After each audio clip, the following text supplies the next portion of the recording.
Bonsoir mes petits Ténix, j'espère que vous allez bien, que vous passez de bonnes fêtes, qu'on vous a offert un mental pour Noël et que vous êtes en train actuellement de foirer votre intersaison physiquement pour cause de foie gras.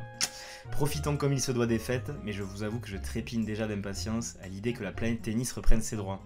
Le chapitre de cette saison 2022 qui vient de se refermer était tellement excitant, avec notamment l'explosion du phénomène Carlitos Alcaraz, plus jeune numéro 1 mondial de l'histoire à 19 ans, 4 mois et 6 jours, moi qui étais fier de ma perf à 4-6 au même âge, ou encore le feuilleton de Novak Djokovic autour du pass vaccinal, ou encore le début de saison légendaire de Rafa Nadal à 35 ans. Bref, tous les ingrédients sont déjà réunis pour une saison 2023 du Turfu.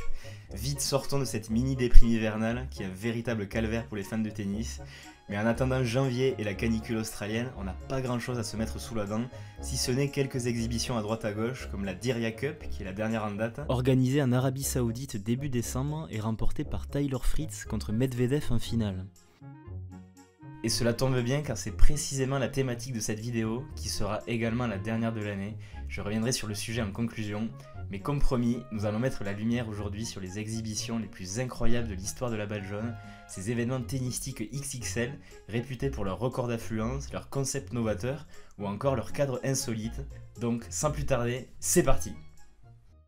Qui dit exhibition dit show à gogo, et pour obtenir des stades archi-combles, qui de mieux que deux des plus grandes stars bankable de l'histoire du tennis, accompagnés de leur aura de légende. Vous l'aurez deviné, je fais évidemment référence à son Altesse Sérénissime Roger Federer et Rafael Nadal, qui tout au long de leur rivalité longue de 15 ans, n'auront cessé de faire frissonner les foules aux quatre coins du globe. Il était donc écrit d'avance que les deux rivaux, mais surtout amis, affoleraient les compteurs partout lors de leur tournée d'exhibition dignes de véritables rockstars. Sans surprise, le Suisse et l'Espagnol sont les deux protagonistes qui vont nous accompagner le plus dans cette vidéo.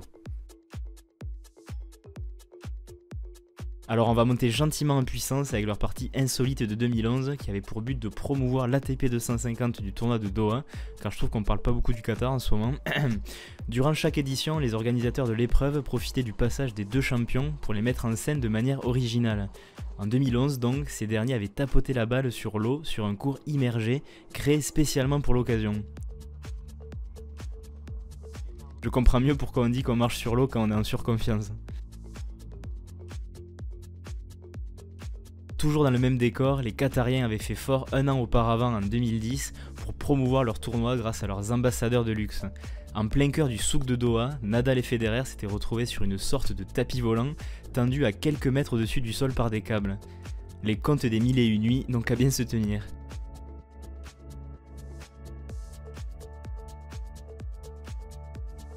À plusieurs centaines de kilomètres à l'est, Roger encore, ou devrais-je dire plutôt Mister Exhibition, a disputé l'une des plus célèbres d'entre elles sur l'héliport d'un hôtel luxueux en compagnie d'André Agassi pour mettre à l'honneur le tournoi de Dubaï.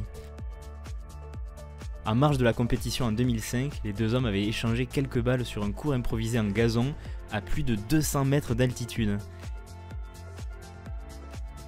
Après avoir bien tapé des barres, les deux comparses s'étaient retrouvés quelques jours après vers d'autres sommets, en demi-finale exactement, où Roger n'avait laissé que des miettes à Agassi en lui infligeant un cinglant 6-3-6-1 avant de soulever le trophée contre son futur coach Ivan Lubicic en finale.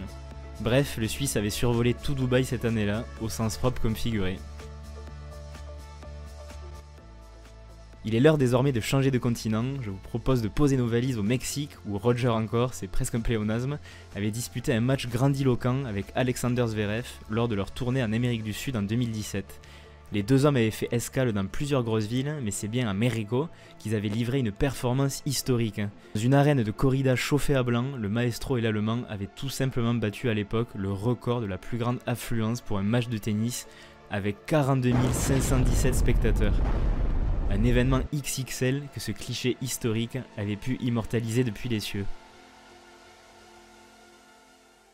Oui mais voilà, Roger est un chasseur de records. En février 2020, juste avant que la pandémie mondiale n'explose, le Suisse va placer le curseur encore plus haut. En Afrique du Sud, la terre natale de sa maman Linette, le Suisse dispute en compagnie de son ami de toujours, Rafa Nadal, la plus grosse exhibition de l'histoire du tennis.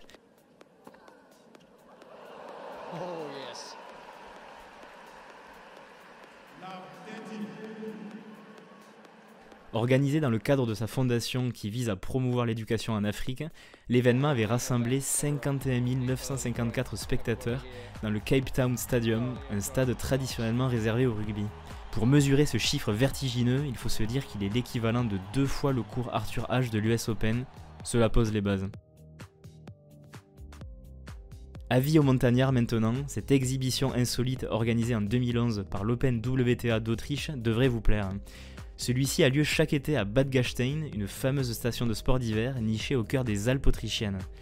Lors de l'édition 2011 donc, un des sponsors avait eu l'idée d'amener 2 joueuses, Julia Georges et Jarmila Gadjosova, de disputer une petite exhibition sur une plateforme aménagée à flanc de montagne.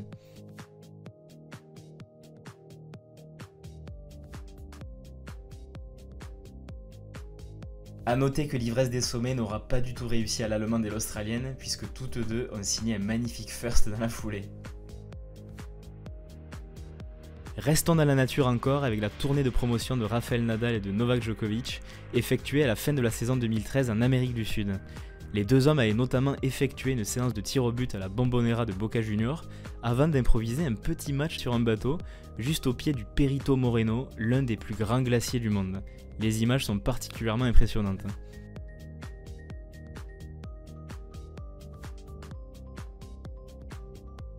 Enfin, il était impossible de refermer cette vidéo sans évoquer la célébrissime bataille des surfaces, qui est à mes yeux mon exhibition préférée, et de loin. Premièrement pour son contexte, nous sommes en 2007 et Rafa Nadal rafle tout sur son passage sur terre battue. Il est loin de ses 14 actuels Roland Garros, mais il est déjà considéré à l'époque comme le roi incontesté de la surface. Une statistique l'illustre, l'ogre de l'ocre restait sur une série d'invincibilité de 72 victoires sur la surface. De l'autre côté du filet, Federer est le gardien du temple de Wimbledon. Il est le maître absolu du gazon avec ses 48 victoires consécutives sur herbe. C'est de cette ultra-domination sans partage qu'a germé l'idée saugrenue de la bataille des surfaces.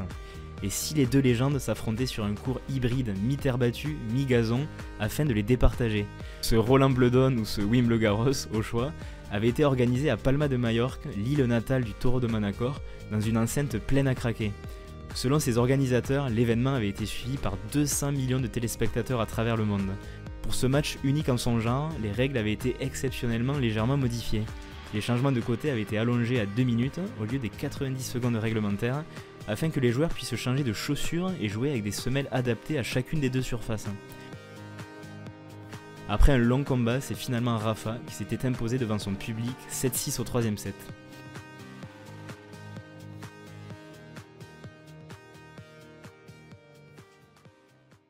Mes petits NX, je suis profondément navré, c'est déjà la fin de cette vidéo qui était un peu plus légère que d'habitude. J'espère qu'elle vous aura plu, donc comme d'habitude, n'oubliez pas de la commenter, de la liker, de la partager, car ça m'aide grandement, notamment au niveau du développement de la chaîne. Il y a tout juste 3 mois, je me lançais dans cette formidable aventure qu'est YouTube, donc un saut complètement dans l'inconnu. Et maintenant, quand je vois les nombreux feedbacks positifs que je reçois au quotidien, donc c'est complètement au-delà de mes espérances. Donc franchement, je tenais à vous remercier du fond du cœur. Je prends un pied terrible à vous concocter mes petites vidéos aux petits oignons. Donc j'espère que ça va durer le plus longtemps possible.